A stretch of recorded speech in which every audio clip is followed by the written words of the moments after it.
here somewhere. I saw that. Oh, no, this or something. Whoa. Oh, wow. So how you doing? I'm here at Tiagarra in Lutruwita, and this is a Palawa Petroglyph. It's been here for tens of thousands of years. Looks to represent some kind of deity with a bit of research into like local Dreamtime stories, traditions and other. It's also the location of where this is and how it can align with Celeste and other sort of vision points and viewpoints of how and where and what this one is. It's real cool. Their stories. One of the Palawa beliefs is that like all of the land and all the people are enchanted by, you know, the starlight, the sunlight, and the moonlight, and there's seeds or like life essence, heavenly mana of a sort of thing that comes down and feeds the beings, the Palawa and Lutruwita, and they harmonize together.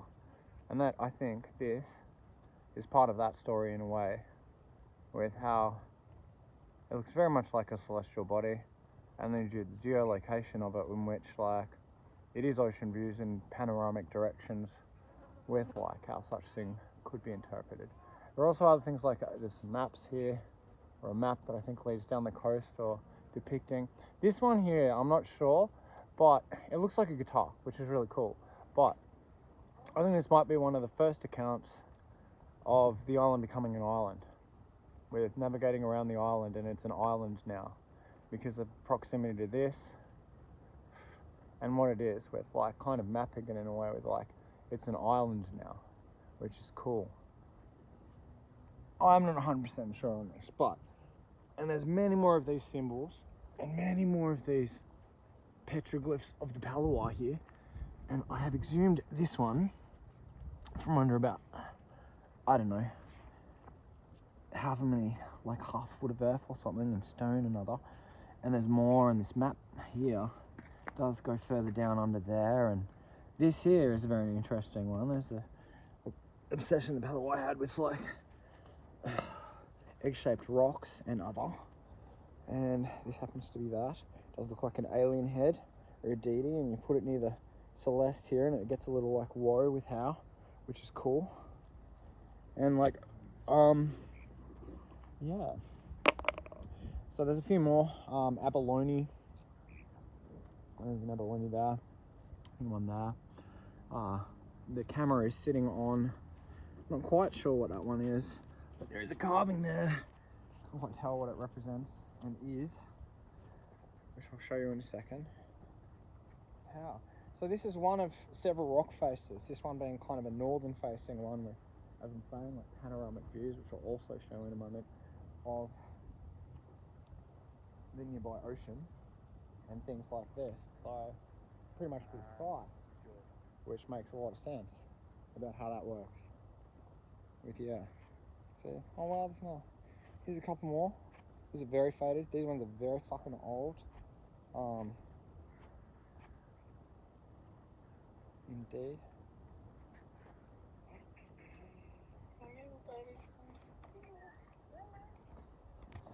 Anyway, so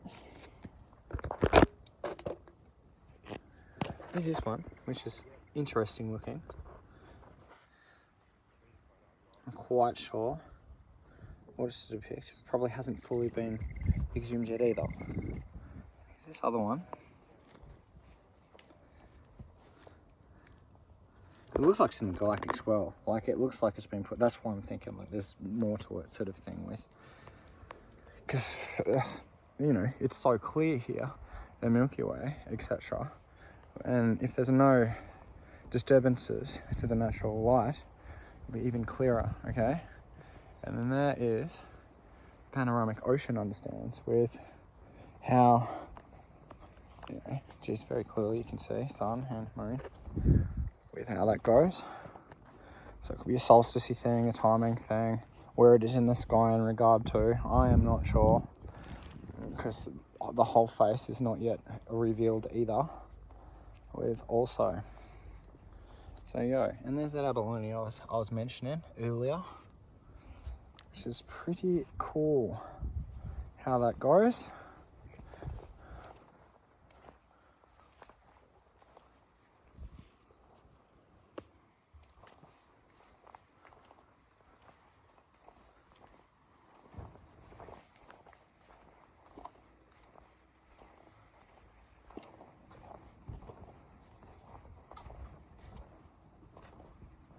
And so this is the whole, this rock face. There's a couple more here. This stippling thing, I'm trying to figure out whether it's tool sharpen or accounting or other. There's another abalone in that one. And so here, this is this rock face here, which is cool. There's a GPS. I know there's a land survey, different. The GPS one's over there somewhere with the bouncy, with the satellite deal, which is like, yo. Little one there, it's a more old one.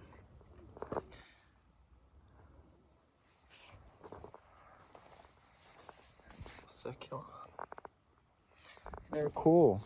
How? And over here, with, you can clearly see that some of that stippling and other, which could be corrosion, but it seems to be scattered, and it does seem to be near the other petroglyphs. And yeah.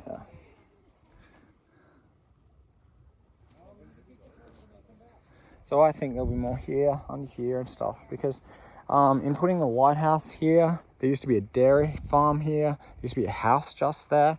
They bulldozed all this flat and moved like, hundreds of tons of earth and stone and covered a lot of this. There's even caves and things hidden in this temple complex of Tiagarra in Lutruwita, which is, something sort of needs to be done. It is human history, it's world heritage.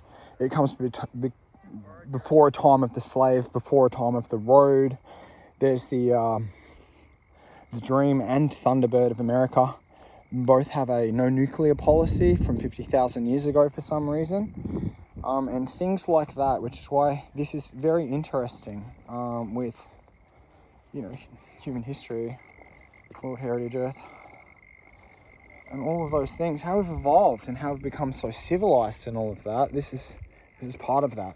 And it's amazing how, in harmony with nature, in harmony with the universe, the Palawa could thrive here and maintain the freshest air and water on Earth, because that is what it is with Lutruwita. It happens to have the freshest air and water on Earth also.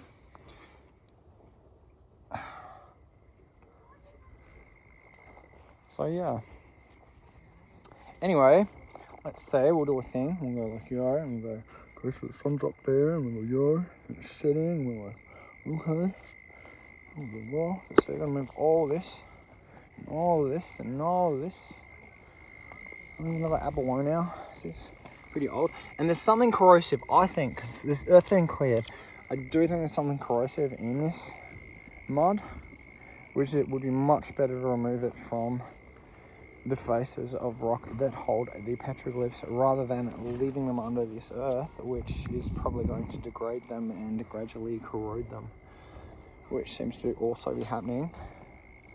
And here's the stippling thing that I was talking about. This is scattered around the whole complex also, and tends to be near the petroglyphs, with whether or not it's making the tool to make the carving and the process there, or whether it's some other thing.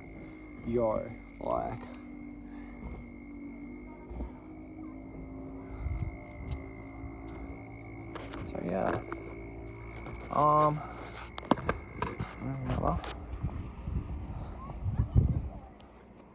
So you can see sort of just how many are revealed, even in after it's been bulldozed, and what's going on with how, like, it is under custodianship of elders.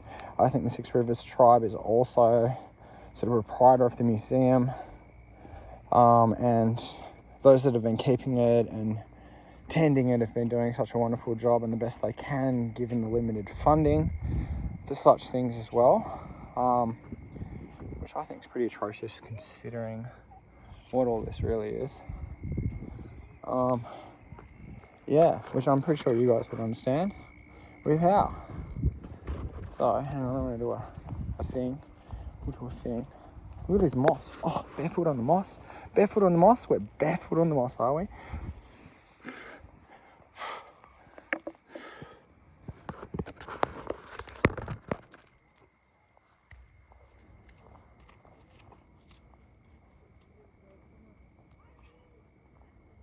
gonna grab my cola. More up here. Bargain is more over here. There's definitely one here I uncovered the other day. I should have brought you over here. I will in a sec. This is interesting. It's a smiley face of the sort of thing, and more of the stippling business with her. So I'll grab you and bring you over here. I just wanted to have a little bit of a drink. It's a little warm here. Even though we're in a subantarctic climate,